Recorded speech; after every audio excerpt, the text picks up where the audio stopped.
For many years, well, as a matter of fact, for as long as most of us can remember, St. Thomas was known as the Forgotten Parish, and it wore that title like a burden. Despite being rich in culture, steeped in history, and home to some of Jamaica's most resilient people, the parish was often left behind by successive governments, especially during the extended reign of the People's National Party. As many of you may know, I am from St. Thomas. I was born here, and I lived through that long period of neglect and non-development.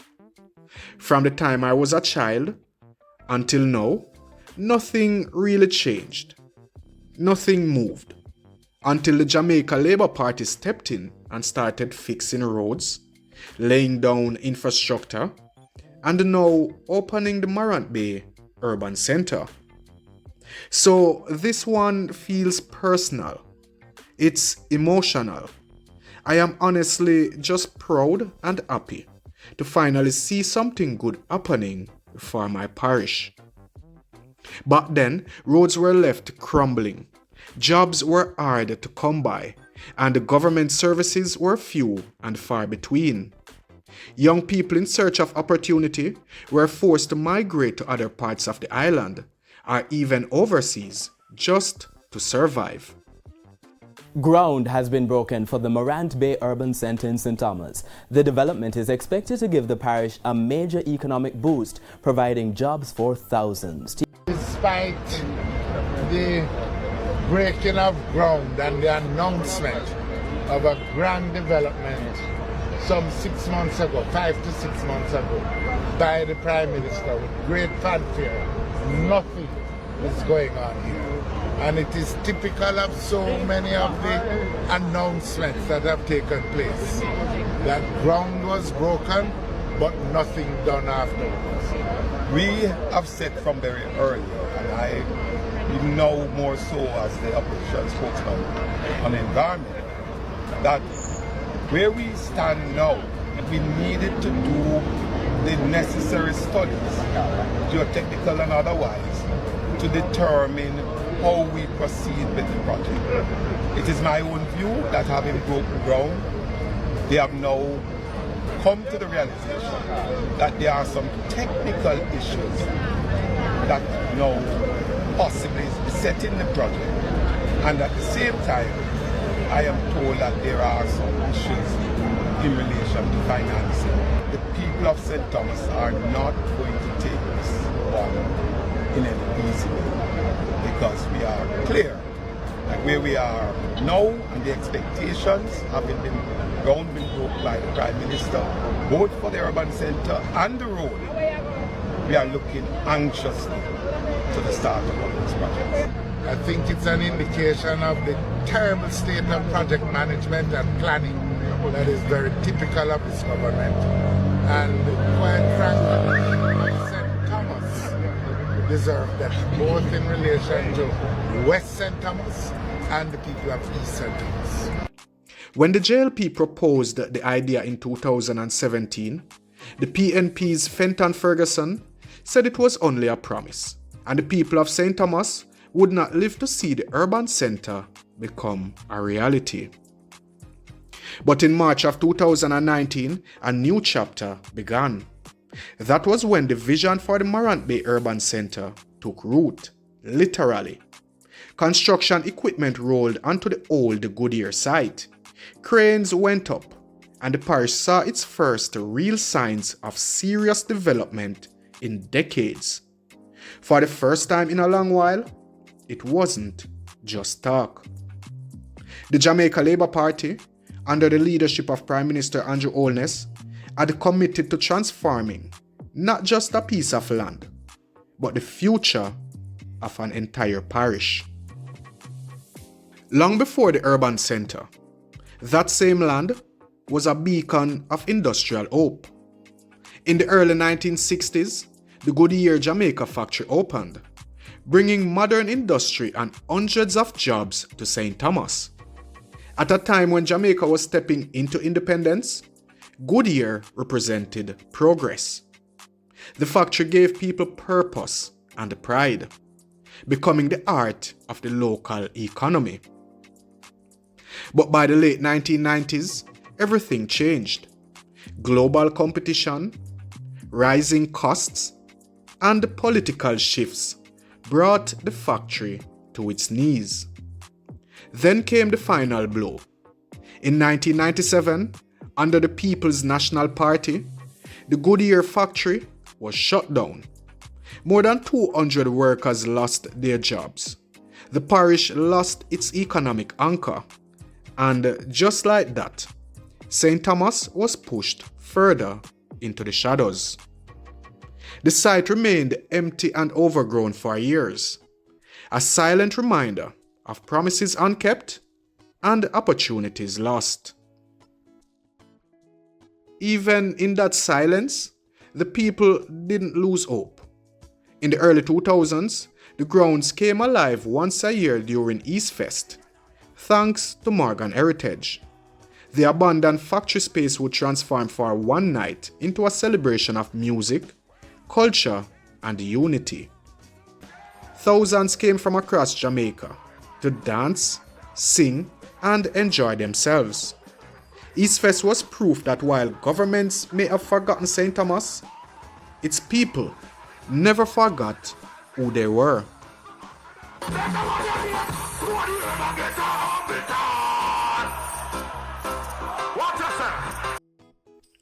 That spirit of pride and resilience is what fueled the vision behind the Morant Bay Urban Centre. And this time, it wasn't just another empty promise. It was a bold plan, backed by action. The Jamaica Labour Party, through the Factories Corporation of Jamaica, set out to repurpose the long-abandoned Goodyear site into a modern complex that would serve the people of St. Thomas in every possible way.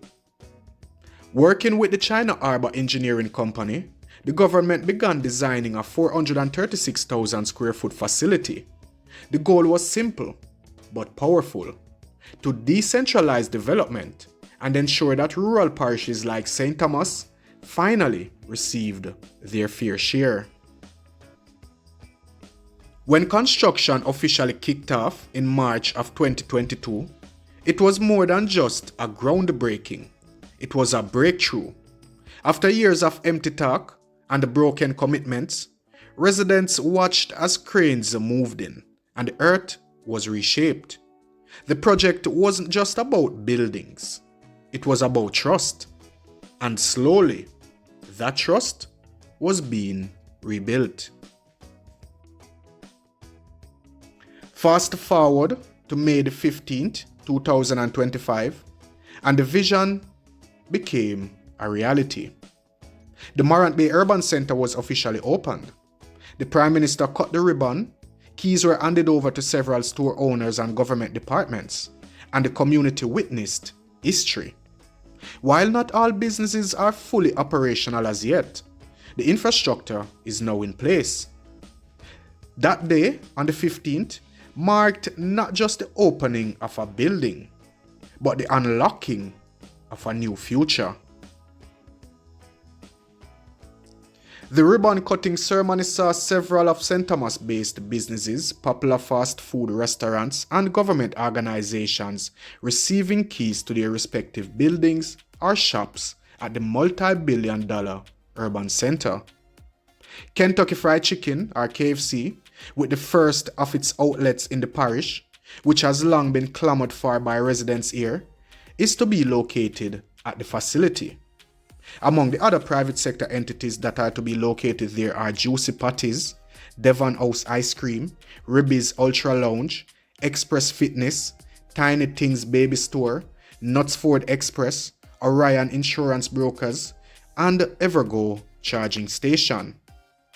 Key government entities to be at the urban center include the St. Thomas Municipal Corporation, a modern courthouse, the Passport Immigration and Citizenship Agency, PICA, Jamaica Information Service, JIS, the Tax Administration of Jamaica, TAJ, Our Trust, NTA, the Child Protection and Family Services Agency, CPFSA, the National Housing Trust, NHT, and the National Water Commission, the NWC.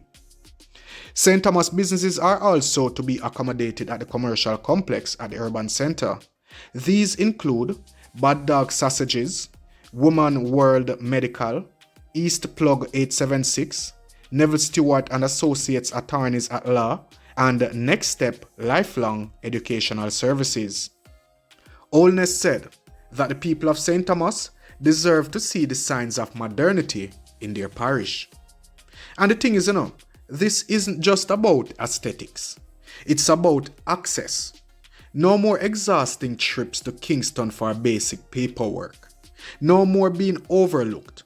The people of St. Thomas finally have what every Jamaican deserves: dignity, access, and opportunity.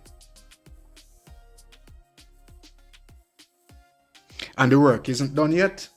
Plans are already in motion to build an entertainment and cultural hub beside the Urban Centre, a permanent venue for concerts, festivals, and community events.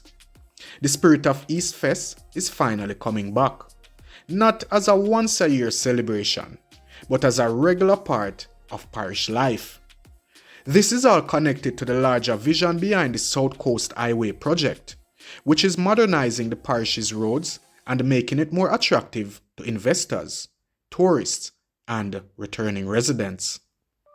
The Factories Corporation of Jamaica is on a new mission to develop another urban centre. Now, the newest location, which will be in Boundbrook, Portland, is set to be finished by 2026. Here again is Trisha K. Kelly with more on Wednesday's groundbreaking ceremony for that event. It started in Morant Bay, St. Thomas, and now it's in Port Antonio, Portland. Soon, urban centres will be in every parish. At least that's the Factories Corporation of Jamaica FCJ's goal, to improve parish capitals one at a time. The Boundbrook Urban Centre will become the newest asset for the parish that is sometimes forgotten, but recognised for its beautiful sceneries. FCJ Chairman. Now the wave is moving eastward. Portland is next in line, with plans already underway for its own municipal centre and upgraded infrastructure. The message is clear. Development isn't just for Kingston anymore. Every parish matters. The Morant Bay Urban Centre is more than steel and concrete. It's a symbol. It says that the Jamaica Labour Party is serious about rural development, about fairness, and about building a Jamaica where no one gets left behind. After decades of being ignored, St. Thomas is now at the center of national progress. Yes, more work needs to be done. Roads, schools, hospitals still need attention. But this is no longer about talk. This is about action. And for the people of St. Thomas, that means everything.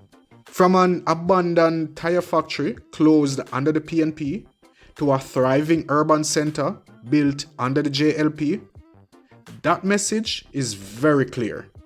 When leadership meets vision, even the forgotten can rise again. But that's where we leave it for now.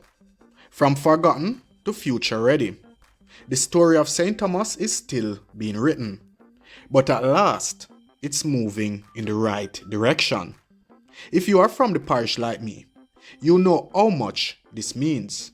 And if you have never been to St. Thomas, now's the time to pay attention. Don't forget to like, share, and drop your thoughts in the comment section down below. Because this is more than just history. It is our reality. So until next time, walk good, be safe, and thank you for watching.